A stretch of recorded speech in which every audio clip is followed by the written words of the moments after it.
Hey there YouTube. Well, today I want to show you all this 1997 Mercedes-Benz E420 with 42,000 miles.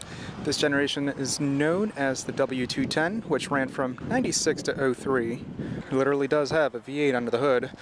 This is the sport version. You can see it also has the AMG style 17-inch wheels. It's an attractive looking car, though much more bulbous looking than the generation it replaced. I always love the look of those circular headlamps, but it's more of a flat front end, you know, like punching a pig in the nose. That's the thing that comes to mind. There's coupe, wagons, and convertible forms of this generation, and let's not forget diesel versions are available along with 6-cylinder engines. I do notice that the right side of this car was painted. It's quite wavy. I don't know if you guys can make it out. Probably not on the camera. Bumpers are scratched, but hey, the car has very low mileage. Take a quick look inside the trunk. So how it opened up. Yeah, the backrest doesn't fold, so you have to make do with this trunk, but hey, it's massive. Little light right there to the side, and little pockets for storage on each end. The CD changer, 6-disc, magazine was right there, and you should find your full-size spare tire with its jack neatly stored right there. Tools seem to be missing unless it's somewhere else within the car, but it doesn't seem like it has its tools. Get a load of these 235/45 17s, rear disc brakes of course. I do like these AMG style wheels. This one has a lot of curb rash and etc., but these were the wheels I wanted to use for my C230. And traditional Mercedes styling throughout. Pretty clean layout. Seats need some conditioning. It's a little bit worn looking.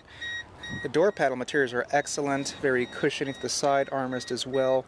Memory seating up to 3 settings. Adjust the driver's seat like so, backrest and for the headrest. See how the headrest goes up and down? It's always been a Mercedes thing for years. This is to tilt and telescope the steering wheel. Pretty cool location, but would have made more sense on the steering column. This key fob is absolutely dummy proof. Flip the middle key out, and this button locks and unlocks the car. One button does everything. Your finger will never need to navigate over a crap load of buttons like many automakers tend to do.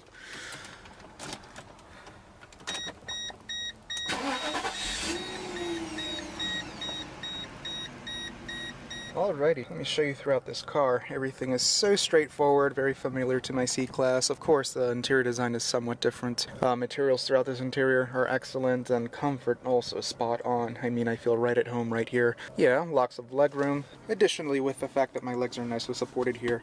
You can check out the passenger seat. Backrest hugs your back nicely. You can see how the sides on the backrest are nicely bolstered. Bottom section also moved away from traditional Mercedes comfort. It's actually supportive and comfortable. It's a very soft seat.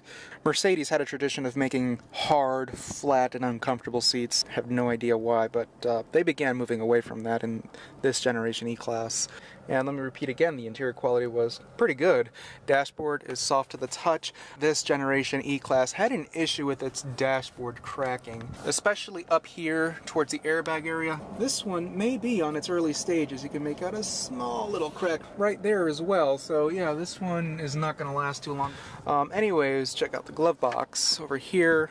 An average size. You have some little cup holder rests like so. Not the most recommended place if this car is in motion. This is to tumble the headrests in the back seat. Someone would have to lift up the headrest, and when the driver doesn't want the headrests up anymore, he just pushes this button to tumble them. Door locks, hazards, dual zone automatic climate control, the radio with its cassette. This car has the Bose audio system. There's also a 6-disc CD changer in the trunk.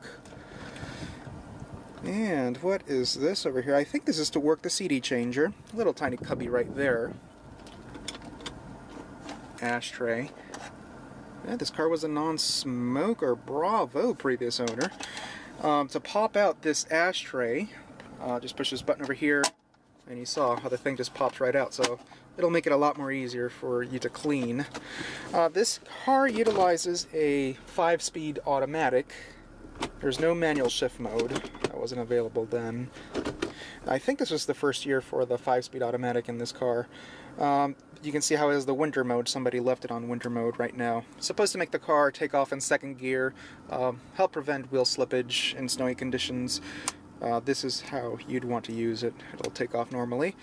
This is traction control. All 4 windows have auto down functions, window lock, this latch the trunk, power mirrors. You have to rotate it to each side, but the button is missing. And cup holders, a very crappy cup holder. This one is broken.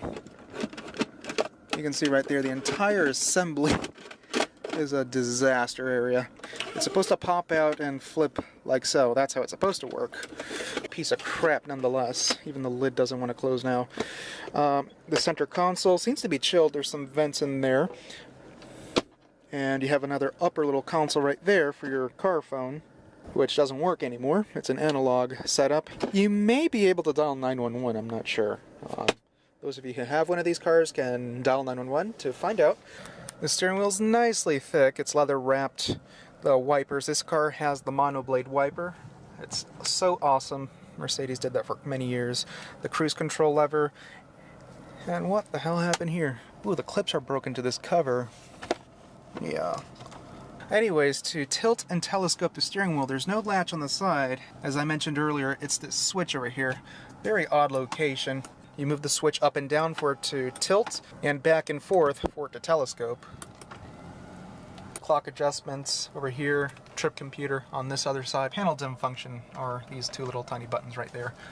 The headlamps, pull for fogs.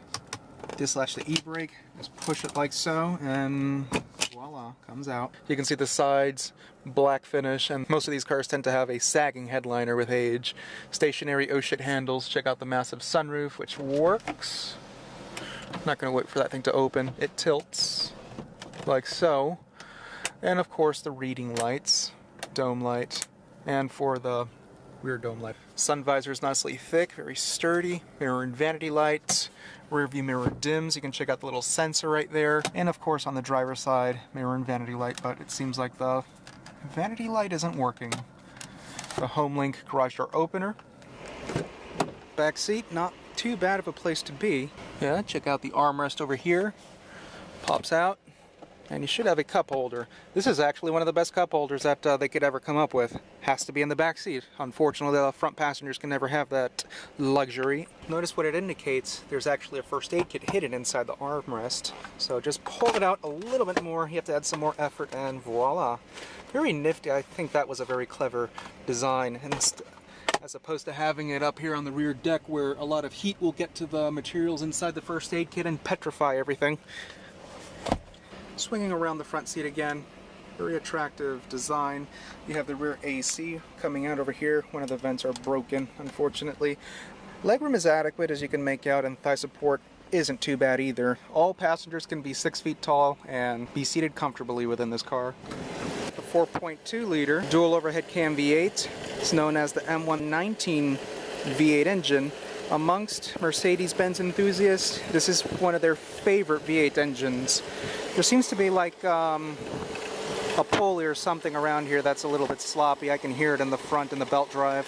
286 horsepower, which was a decent figure for an engine of this displacement. Let me give it a little rev. You can do so right here.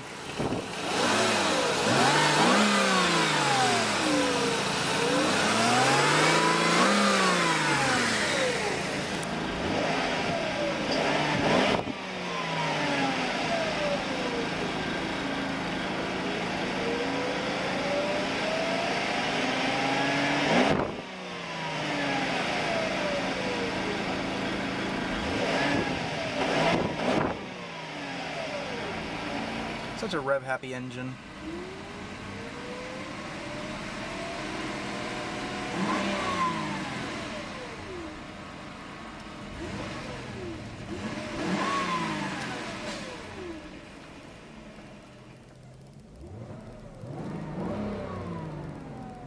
Such a fantastic sounding engine.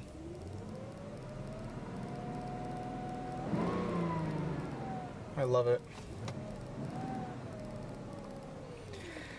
Anyways, YouTube, I just wanted to show you all this generation of E-Class. This is actually the very first tour that I've ever done of one. And yeah, I am fulfilling my quest in touring Benz. So, anyways, guys, thanks for watching, and as always, I hope you guys enjoyed this tour.